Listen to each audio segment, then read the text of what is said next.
50-51 सालमा हिँडेको जङ्गलमा फेरि पनि अहिले अर्ग्यानिक च्याउ खान मन लागेर अब भेटाइन्छ भनेर कुन जङ्गल हो त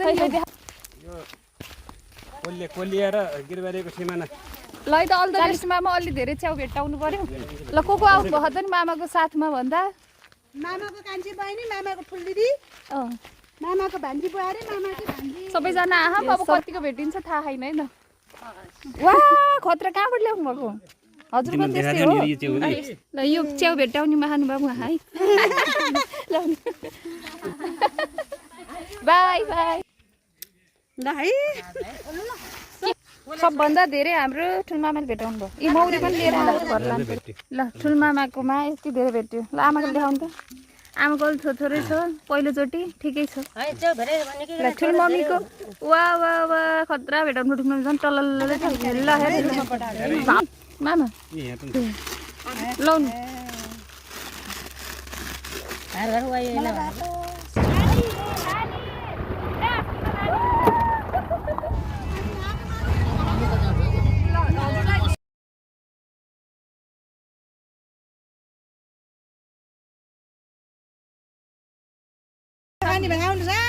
आउनुहोस्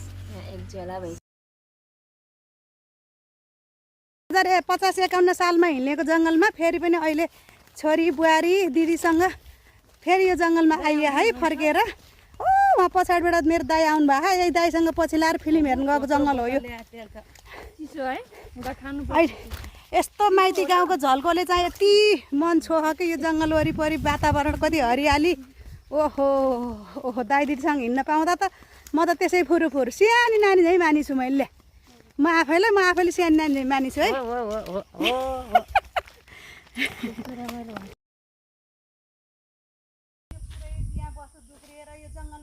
यो जङ्गलमा यति दिया बस्तु भैँसी बाख्रा दौडेर गोरु दौडेर यति दुःख पाइन्थेन वा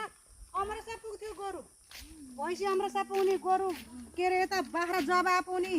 झमझमेतिर पुग्ने यति दुःख पाइन्थेन आहा अहिले त्यस्तो राम्रो तटबन्धन गरेर तारबार गरेर यति राम्रो भएको ल हेर्नु हाम्रो माइती गाउँको जङ्गल आज माइती गाउँको जङ्गल आउन पाउँदा म यति खुसी आएको याद आयो मादलमा गीत गाएको सल्लाह धुपाइले दिदी म खै परेको तिम्रो रूपाइले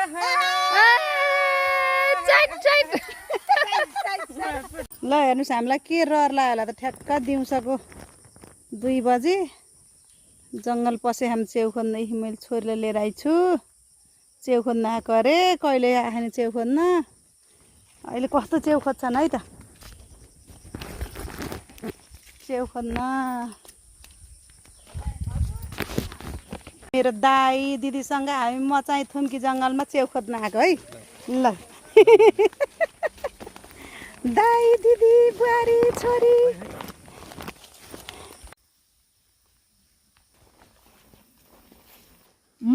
भइमे राख्नु ल खै कसको च्याउ हो हाम्रो त नहिट्ने फोटो छ कताबाट आउनु भएको र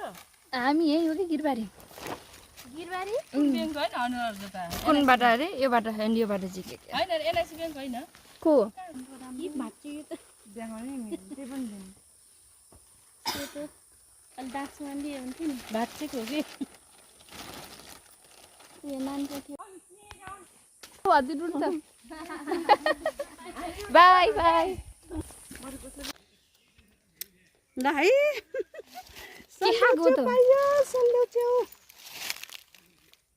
यस्तो त होइन कि फक्रिन भ्या होइन कपिला भित्रको भयो नि लर खान्छौँ हामीले अब सल्लेको च्याउ बोक्रा फाल्ने हो र किन उक्रिएर पयालो हुने नि त यो त गइसक्नु कोट्या त पाइदो रहेछ त यता एउटा देखेपछि कोट्याउनु पर्छ कि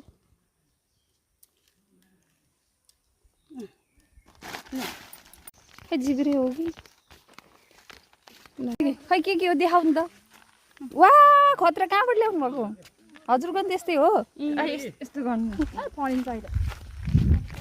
यति यस्तो ल्याउनु भएछ त हामीले त छोडेको त यही हो के खानुहुन्छ मिठो हुन्न यो सल्लेको जस्तो मिठो उयो हुन्न कता पाउनु थियो त्यत्रो डल्ला उ यस्तो यिनीहरू यस्तो टाढै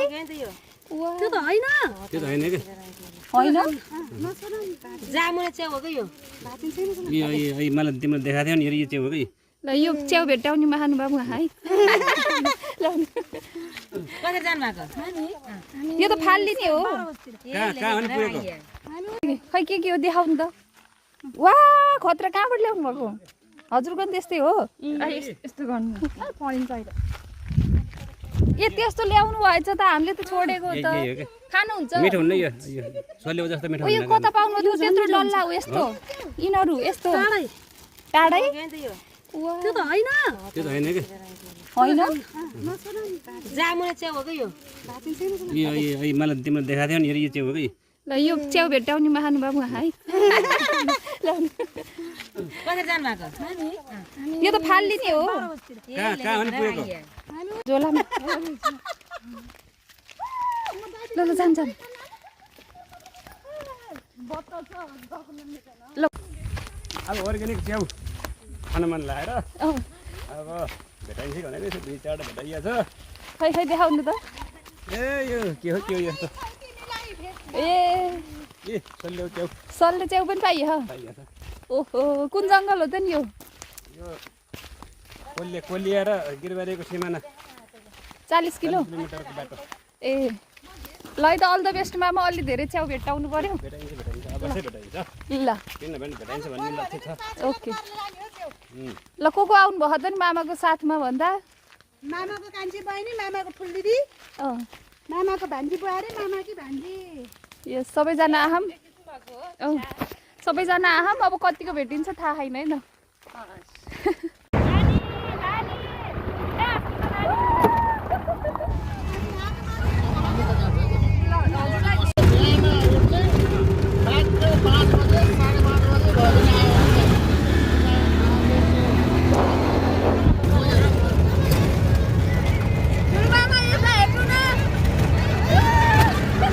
फाइनल्ली भेटियो च्याउ ल हेर्नुहोस् उता फेरि बुहारीले भर्खर खन्याउँदैछन् 2 झोला छ त्यहाँ 2 झोला ला च्याउ साथीहरू च्याउ खाने भएदेखि हामीसँग सम्पर्क गर्नु होला ल च्याउ खाने भए आउनुहोस् च्याउ खान आउनुहोस् एक झोला भइसकेको छ सल्लेउ च्याउ खान आउनुहोस् सल्लेउ च्याउ यो